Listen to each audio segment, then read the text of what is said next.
En 2026, la différence entre une miniature qui fonctionne bien et une miniature qui claque, c'est pas juste être bon sur Photoshop. C'est plus que ça et ça part déjà du workflow. C'est-à-dire là où tu trouves tes idées, comment tu t'organises, mais aussi comment tu gagnes du temps tout en garantissant de la qualité à ton client. Aujourd'hui, je vais donc te faire une vidéo complète sur mes sites et mes outils pour gagner en efficacité. Je vais te les montrer, te dire à quoi ils servent et surtout comment moi je les utilise en tant que miniamaker professionnel. À la fin, je vais te donner mon process, mon workflow de la demande du client jusqu'à la livraison de la miniature. Si ce type de miniature te plaît, si tu veux soutenir ma chaîne, n'oublie pas de mettre un petit like. Tu peux déjà commenter, mais aussi t'abonner à la chaîne. Bon visionnage.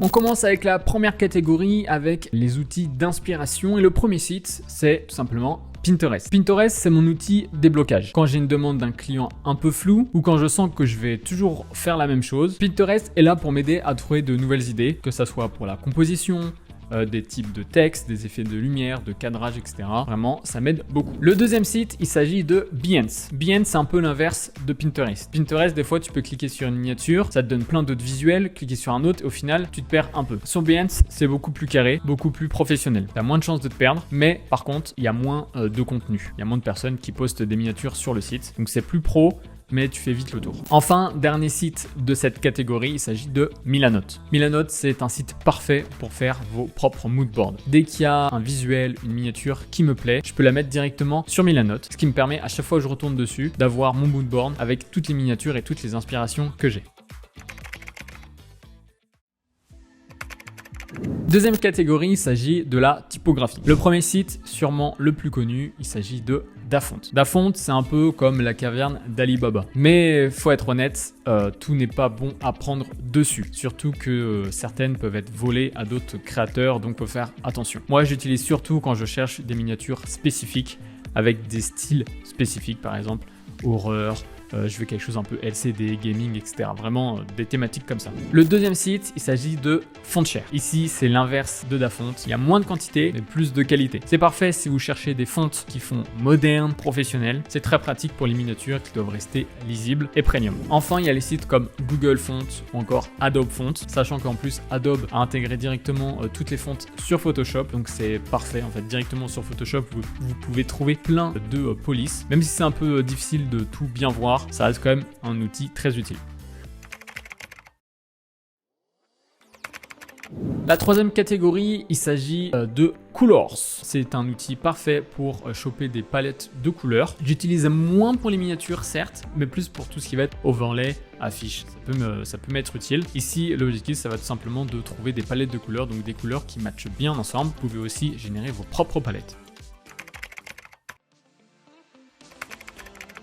Le quatrième site, et là on commence petit à petit à rentrer dans le vif du sujet, il s'agit des sites de banque d'images. Dans cette vidéo, je vais vous en montrer que un parce que c'est celui que j'utilise et personnellement, en fait, il me suffit tout seul. Il s'agit de Freepik. Freepik, c'est un gros réservoir d'assets. Quand tu fais une miniature, tu as besoin souvent de plein d'éléments, que ce soit des fois des personnes, des fonds, des objets, des décors, tout ça. Vous pouvez tout trouver sur Freepik. Personnellement, j'ai pris l'abonnement, comme ça j'ai accès aussi à tout ce qui est premium. Je vous le conseille si vous devez investir dans un site, ce serait celui-là. En plus, il y a une IA intégrée au site, donc vous pouvez faire de la génération d'images, vous pouvez faire de l'upscaling et tout dessus, donc franchement, c'est le top.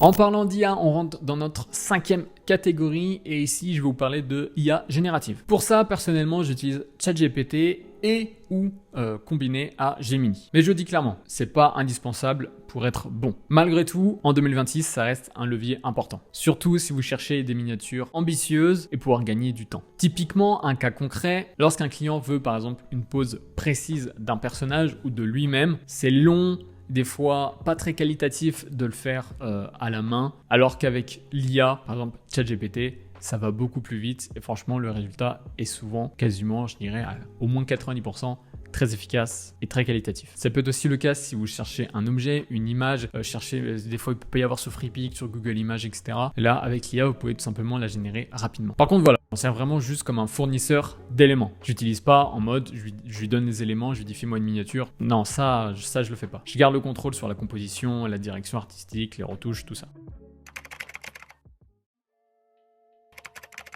La sixième catégorie, j'aurais pu la mettre aussi dans l'IA, c'est tout ce qui est en lien avec l'upscaling. L'upscale est indispensable pour les miniatures, surtout quand vos clients vous envoient des photos qui sont pas de super qualité ou quand vous devez travailler à partir de screenshots. L'upscale, ça va tout simplement vous permettre d'améliorer la qualité des images. Personnellement, maintenant, j'utilise celui qui est directement intégré à Photoshop avec l'outil Topaz. Mais j'ai découvert il y a peu que malheureusement, il y a un nombre limité de crédits pour utiliser ces services, je crois qu'ils sont dits premium sur Photoshop. Donc que ça soit la génération d'images avec tout ce qui va être Nano Banana directement à Photoshop ou même le scaling avec certains modèles comme notamment Topaz. Donc un peu déçu, ça va vite de les utiliser je trouve, surtout quand on fait beaucoup de miniatures. Sinon après il faut acheter de nouveaux crédits. Ça reste quand même un très bon outil, mais du coup dès qu'on n'a plus de crédit c'est un peu dommage. Le deuxième upscaler que j'utilise beaucoup, il s'agit de Krea. Krea, je l'utilise surtout pour améliorer tout ce qui va être détail et texture, notamment pour ce qui va être de la peau, des cheveux ou même des habits. Il faut faire attention, je l'utilise pas pour tout parce que généralement je trouve que ça donne un côté un peu trop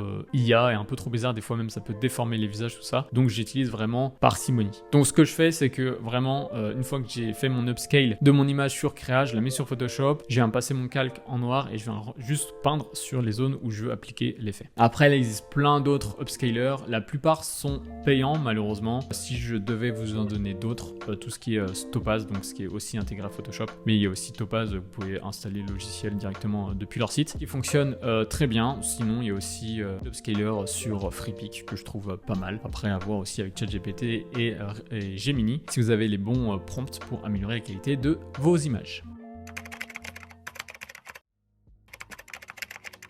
Maintenant, on va passer à tout ce qui est organisation et business. Bon là, ça va être un petit peu moins artistique, mais ça reste quand même très important. Si vous voulez être un media maker professionnel, il vous faut un outil efficace, un système efficace. Ces outils vont pas juste vous permettre d'être mieux organisé. Ils vont vous permettre de mieux gérer vos briefs, vos deadlines, les retours clients, mais aussi les fichiers, les factures, tout ça.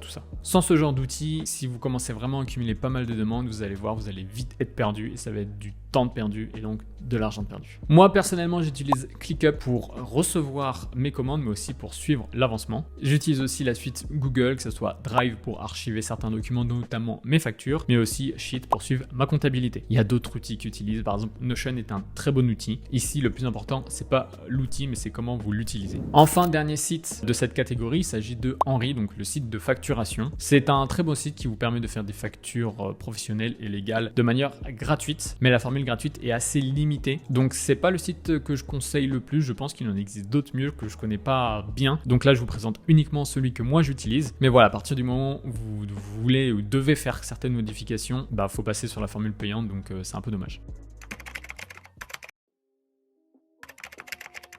Le 9e point, il s'agit des réseaux sociaux, tout ce qui va être X, Instagram, TikTok, LinkedIn, etc. Tout ça, il faut savoir que ça, c'est votre vitrine. Alors personnellement, je ne vais pas faire le mec parfait. Ceux qui me suivent sur YouTube, vous savez, je ne suis pas le maître de la régularité. Malgré tout, postez régulièrement. C'est très important sur les réseaux sociaux si vous voulez vous faire un petit nom, vous faire connaître et vous faire voir par des YouTubeurs. Postez un maximum vos miniatures. Mais postez pas n'importe comment. Un petit tips, par exemple, au lieu de poster uniquement votre miniature déjà faite, pensez par exemple à mettre un avant-après. Les gens aiment bien voir comment ça a été fait, donc ça peut être un tips. Enfin, c'est un tips que je trouve important, donc essayez ça et vous verrez.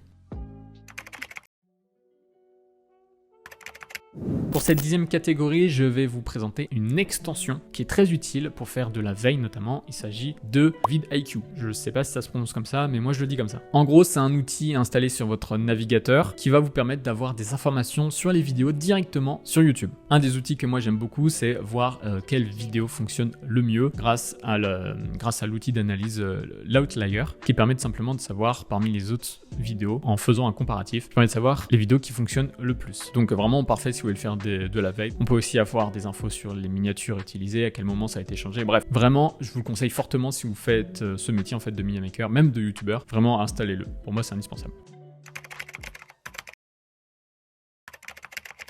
Ok, on en a terminé avec la présentation des différents outils et sites. Maintenant, on va passer au peut-être ce que vous attendez le plus, mon workflow. Ok, tout commence avec la réception de la demande du client. Alors ça commence directement depuis ClickUp. En gros, j'ai créé un formulaire que j'envoie à mes clients dans lequel ils peuvent me donner toutes les informations dont j'ai besoin pour faire les vidéos. Que ça soit m'écrire les briefs de la vidéo, me donner les photos, des inspirations, etc. Vraiment, tout ce qu'il faut que je sache, ils le mettent dans le formulaire et ensuite je le reçois et ça me crée une tâche sur mon ClickUp. Le but ici, c'est d'avoir toutes mes demandes au même endroit. M'éviter de devoir aller chercher dans mes DM. Est-ce que lui, je l'ai contacté sur Insta, sur X, etc.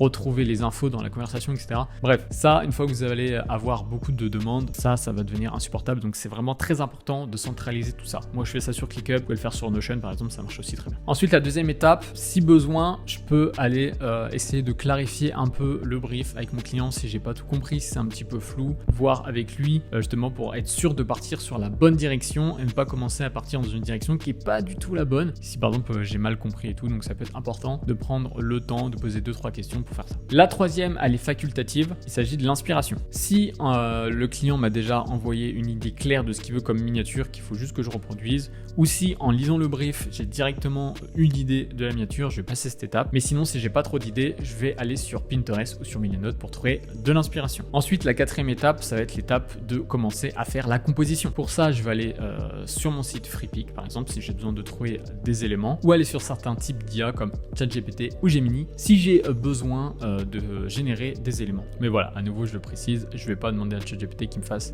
toute la composition de la miniature. Une fois que ma composition est terminée, c'est très important. Je le fais quasiment systématiquement, surtout avec les nouveaux clients. Quand je suis pas trop sûr, je préfère faire valider tout de suite ma composition au client. Comme ça, s'il y a des changements, je les fais maintenant avant de faire les retouches. Parce qu'on sait très bien qu'une fois qu'on fait tous les retouches, qu'on met tous les calques et tout sur des éléments, si après il faut tout changer parce que la composition était pas bonne, bah au final, limite, faut refaire une nouvelle miniature. Donc ça nous fait perdre énormément de temps. Donc je préfère faire valider la composition et ensuite passer aux retouches et devoir faire des micro retouches à la fin si besoin. Donc, cinquième partie, partie Photoshop. Comme je l'ai dit, j'ai fait ma composition. Ensuite, je vais venir faire mes retouches, tout ça. Jouer sur les lumières, les couleurs, le texte. Voilà, le but, c'est d'avoir à la fin une miniature qui se comprend rapidement. Une fois que j'ai une version quasiment terminée de ma miniature, je viens exporter une première fois mon visuel afin de le mettre sur Crea. Ici, je vais venir donc l'upscale afin de pouvoir améliorer tout ce qui va être, comme j'ai dit, micro-détails, texture, tout ça. Ensuite, je remets mon fichier, mon image upscale sur mon Photoshop et je vais ici peindre uniquement les parties que j'ai envie d'améliorer. Enfin, une fois que tout ça c'est fait, une fois que j'ai fait mes petites dernières retouches, je peux exporter tranquillement en JPEG et en moins de 2 MO mon fichier, sinon ça passe pas sur YouTube. Une fois que j'ai ma version terminée, que c'est une version dont je suis fier, une version solide, je peux l'envoyer à mon client. Et une fois que la miniature est terminée, je vais l'ajouter sur ma tâche ClickUp correspondante. Je vais venir faire ma facture sur Henri que je vais aussi rajouter à ma tâche. Comme ça, au moins sur cette tâche, j'ai tout ce que je dois envoyer à mon client. Je peux directement générer un lien que je lui envoie et comme ça, lui, il n'aura plus qu'à cliquer sur le lien et retrouver tout ce dont il a besoin. L'avantage de passer par les liens ClickUp, c'est que en fait, ça reste dans le temps. Donc après des semaines, après des mois, je peux retrouver facilement les liens et au final ça me permet de toujours savoir ce qui a été fait et de ne pas me perdre. Enfin, dernière étape qui reste important, c'est l'archivage. Une fois que tout est terminé, il faut mettre au propre. C'est-à-dire que vous rangez bien votre PSD au bon endroit si ce n'est pas déjà fait. La miniature qui est dans le fichier téléchargement par exemple, vous le remettez dans le bon fichier, etc. Vraiment un truc propre pour vraiment... Le but, c'est de vous retrouver facilement. Voilà pour ce qui est de mon process. Voilà pour ce qui est de cette vidéo et des sites et des outils que je trouve importants à utiliser en 2026 en tant que Miniamaker. Comme vous l'avez compris, chaque outil a son propre rôle, appartient à chaque étape du processus. Et vous verrez que soit en copiant le mien ou soit en vous faisant votre propre workflow, vous allez voir que vous allez gagner en rapidité, mais aussi en qualité. Être vraiment plus performant. N'hésitez pas à me dire en commentaire, vous, s'il y a des sites que j'ai cités ici que vous utilisez déjà, si vous en connaissez d'autres qui peuvent être intéressants, que je pourrais découvrir. Donc dites-moi tout ça en commentaire. N'oubliez pas aussi de vous abonner, de liker la vidéo et on se retrouve rapidement pour une nouvelle vidéo. Ciao!